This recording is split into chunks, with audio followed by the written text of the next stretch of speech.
Hi friends, Alappuzha ജില്ലയിലെ നീലംപേരൂർ പള്ളി ഭഗവതി ക്ഷേത്രത്തിലെ പൂരം പടയണി.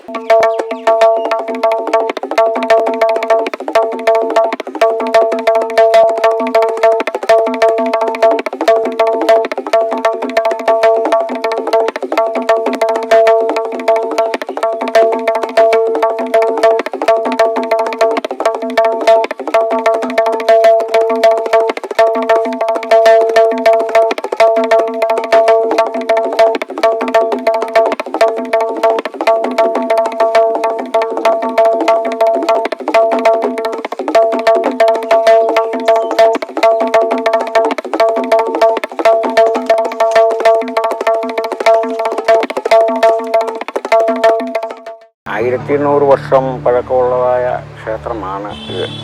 പണ്ട് കാലത്ത് ചേരമാൻ പെരുമാൾ മഹാരാജാവ് വാണിരുന്ന ഒരു കാലമുണ്ടായിരുന്നു. ആ കാലത്ത് അദ്ദേഹം വള്ളമാർഗം കൊടുങ്ങല്ലൂരിൽ നിന്ന് ഇവിടുന്ന് വള്ളമാർഗം ഇങ്ങനെ വന്നുകൊണ്ടിരുന്നപ്പോഴാണ് സൗഗന്ധികം, രാമായണത്തിലെ കഥയായ സൗഗന്ധികം പറിക്കുവാൻ പോകുന്നതായ കാഴ്ചകളാണ് അദ്ദേഹം കാണുന്നത്.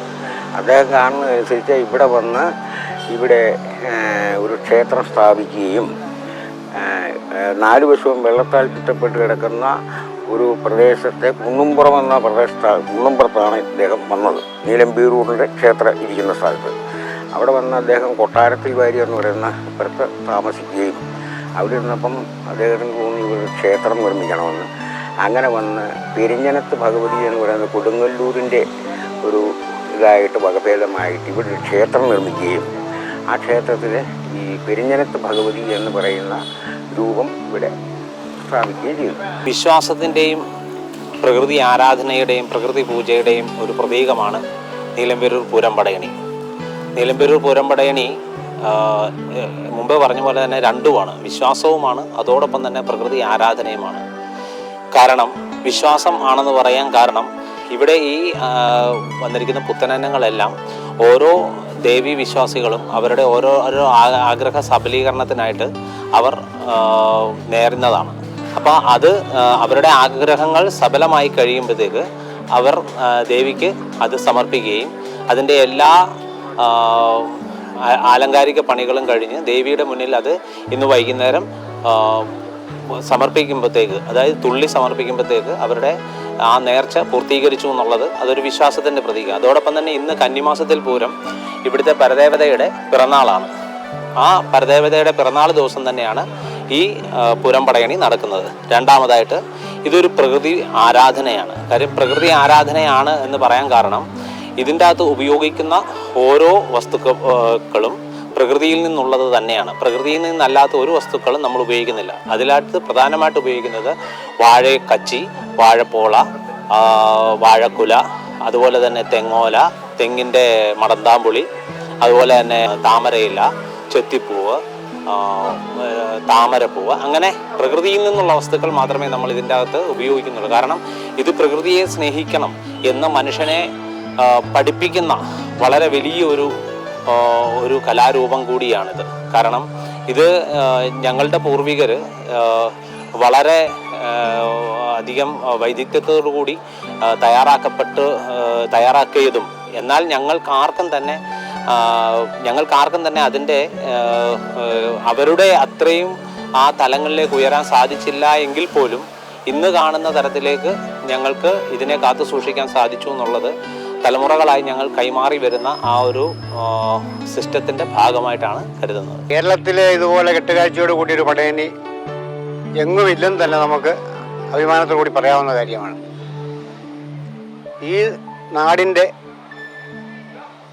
എല്ലാ വിഭാഗത്തിൽപ്പെട്ട ജനങ്ങളുടെയും ഒത്തൊരുമിച്ചുള്ള സഹകരണത്തോടു കൂടി നടക്കുന്ന ഈ പടയണി, ഇതിനകത്ത് ഒരുപാട് ചരിത്രങ്ങൾ പ്രകൃതിയുമായിട്ട് ബന്ധപ്പെട്ട് നമുക്ക് പറയാനുണ്ട്. തിരുവോണം കഴിഞ്ഞ് പിറ്റേ ദിവസം ഇവിടുത്തെ മേശാന്തി ശ്രീകോവിൽ നാലമ്പലത്തിനകത്തു നിന്ന് തരുന്ന കനൽ കൊണ്ട് അവിടെ ചെന്ന് ചൂട്ടിൽ ജ്വലിപ്പിച്ച് ആണ് പടയണി ആരംഭിക്കുന്നത്. വലിയന്നം ഇവിടുത്തെ ഏറ്റവും വലിയ അന്നമാണ്. ഇതിപ്പം 7 ഇവിടുത്തെ കോൽ കണക്കാണ് ഇവിടുത്തെ അന്നങ്ങൾ. അപ്പോൾ 5 7 അങ്ങനെയാണ്. എന്നാൽ ഞാൻ പറഞ്ഞു കേട്ടിട്ടുള്ളത് 27 കോൽ പൊക്കമുള്ള അന്നങ്ങൾ വരെ ഇവിടെ ഉണ്ടായിരുന്നു എന്നായിരുന്നു. അപ്പോൾ ഇതുവരെ ഞാൻ എപ്പോഴും അത് ചിന്തിക്കാറുണ്ട്. 27 കോൽ പൊക്കം എന്ന് പറയുമ്പോൾ ഇപ്പോഴത്തെ ഈ 7 കോൽ പൊക്കമുള്ളതിന് ഇത്രയും പൊക്കമാകുമ്പോൾ 27 കോൽ എന്ന് പറയുമ്പോൾ അതിൻ്റെ പൊക്കത്തെക്കുറിച്ചൊന്നും നമുക്ക് അനുമാനിക്കാൻ പറ്റത്തില്ല. അതാണ് ഞാൻ മുമ്പേ പറഞ്ഞത്. പൂർവികരെന്ന് പറയുന്നത് നമ്മളെക്കാളും എത്രയോ വൈദഗ്ധ്യം നിറഞ്ഞവരായിരുന്നു എന്ന് പറയാൻ കാരണം അതാണ്. കാരണം ഈ വലിയന്നം എന്ന് പറയുന്നത് ഇതിൻ്റെ അകത്ത് പ്രധാനമായിട്ട് ഇതിൻ്റെ ഒരു സ്കെൽട്ടൻ ബോഡി എന്ന് പറയുന്നത് തടി കൊണ്ട് ചൊട്ടനാക്കും അതിൻ്റെ കാലും ഉണ്ടാക്കി അതിൽ കമുകിൻ്റെ വാരി കൊണ്ട് അതിൻ്റെ ബോഡി ഷേപ്പ്, അതായത് അതിൻ്റെ നമ്മൾ പറയുകയാണെങ്കിൽ നമ്മുടെ എല്ല് അത് തയ്യാറാക്കി കമുകും വാരി കൊണ്ട് വരിഞ്ഞെടുത്ത് അതിൻ്റെ മുകളിൽ മാംസമായിട്ട് വാഴക്കച്ചി പൊതിയും. വാഴക്കച്ചി പൊതിഞ്ഞതിന് ശേഷമാണ് ഇന്ന് കാണുന്ന ഈ ആലങ്കാരിക പണികൾ. അതായത് ഇന്ന് കാണുന്ന ഈ ആലങ്കാരിക പണിയിൽ താമരയില പൊതിഞ്ഞ് അതിന് മുകളിൽ വാഴപ്പോളയും ചെത്തിപ്പൂവും അതിൻ്റെതായ, അതായത് വന്നം, ചിറമ്പ്, പൂച്ചിറമ്പ്, അങ്ങനെ ഓരോരോ പേരോടുകൂടി അതിന് തയ്യാറാക്കപ്പെട്ടിട്ടുള്ള ആ വർണ്ണങ്ങൾ അതിലേക്ക് ചാർത്തപ്പെടുമ്പോൾ നിങ്ങൾ ഈ കാണുന്ന അത്രയും മനോഹരമായ ഒരു രൂപം ഇവിടെ ഉണ്ടാകപ്പെടുകയാണ്. ഞങ്ങൾ നീലമ്പേരിലുള്ള ആൾക്കാരാണ്. ഞങ്ങൾ കൊച്ചിലെ മുതൽ ഇവിടെ ഓരോ കാര്യങ്ങൾക്കും അങ്ങോട്ടും ഇങ്ങോട്ടും എല്ലാം പണി ചെയ്തുകൊണ്ടൊക്കെ നടന്നതാണ്. അത് കഴിഞ്ഞ് ഞാൻ മിലിറ്ററി പോയി. അവധി സമയത്ത് മിക്കവാറും ഈ സമയത്താണ് വരുന്നത്.